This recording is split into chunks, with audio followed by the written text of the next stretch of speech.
Okay.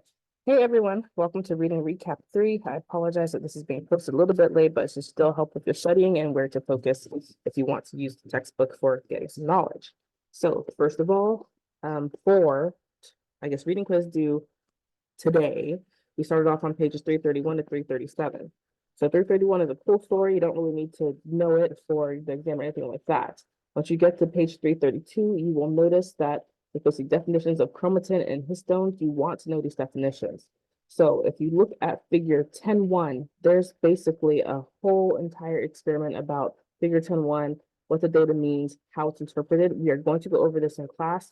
Know this figure, know how we got to the data. Like I said, we will discuss it in class. This is super, super important. I'm going to say a little bit about figure 10.2, the histone representation in the nucleosomes. We want to understand how you can look at these different subunits depending on what approaches you use, and there's going to be an experiment later on that's going to basically harp on this. Okay, so moving forward, page 334. Page 334, starting at DNA wraps around a single histone octamer. This whole entire section, all the way through to page 335, is going to be very important. This is also things we're going to go over in class, but really what you want to gain from this page is how does the DNA interact with the histone core? That's what you want to glean from that.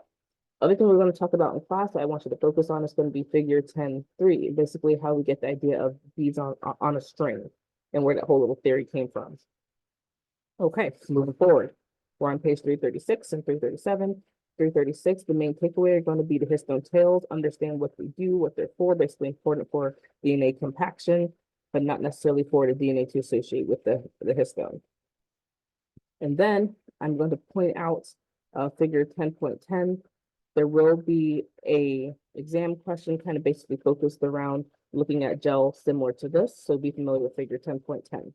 And then lastly, we're going to talk about linker histone H1. So you find this on page 337. Once again, we'll talk about it in class, but this is where you'll find the information that's going to be important for understanding how histone H1 is really important for DNA compaction. Okay, so that's the first set of reading. And then if you go over to page 359, I'm flipping, 59, the how we know. You will be quizzed over this. This will be on your exam. Please understand this experiment, how it was done, and what the readout information is. You will literally see permutations or different versions of figure 1, either on your quizzes or your homework or on the exam. Be familiar with it. Okay, so now, DNA replication, page 297.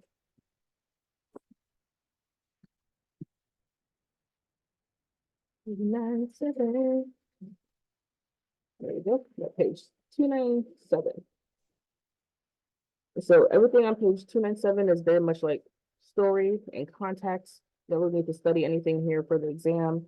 What you do need to know, though, as you go on to page 299, so this is kind of skipping over 298, going to 299. This is understanding what a centromere is, and now we're starting to revisit the concept of telomere with the definition of what a telomere is. So that's what you get from that. And then we go to page 408.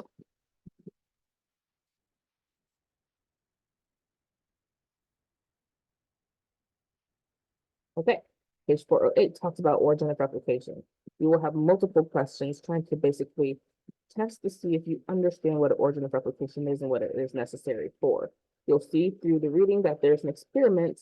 This is not an experiment per se that we go over in class, but going through this how we know is going to be important for just kind of understanding the outcomes of other experiments that we're going to test. So just to briefly walk you through it. They were trying to figure out what an origin of replication is. Origin of replication is necessary in order for the bacterial cell to initiate the replication of the DNA. But I didn't know what the sequence was for origin of replication. Figure out the sequence, they took DNA or like the plasma that came from the bacteria.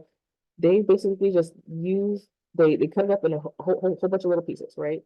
After you cut up those little pieces, they stuck it into new plasmids where there's only small sequencers, and they use ligase to basically ligate that in. We'll talk about ligase later. You don't need to know what it is at this moment, but you will need to know what it is later. They transformed cells, and they waited until they basically got colonies in the presence of amphicoelin. So that plasmid also had amphicoelin resistance gene. So if they got the colonies, that meant that they had the origin of replication, and then they went back and sequenced to figure out what part of that plasmid essentially was the sequence for origin of replication. So good background there, good to read. We're not testing on this experiment up to how we know per se, but it is very important to understand what an origin of replication is and what the outcomes would be if you transform the cell that does have origin of replication or doesn't have origin of replication. Once again, we'll go over that in class.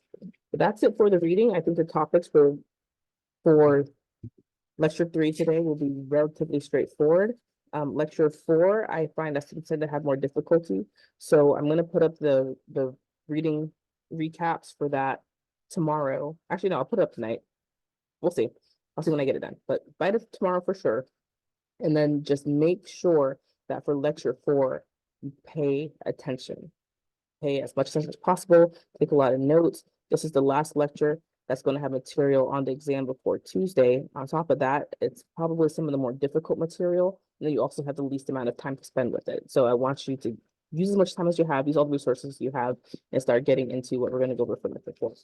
But that's what I have for you today. And I will see you later. And sorry for the weird lighting. Bye.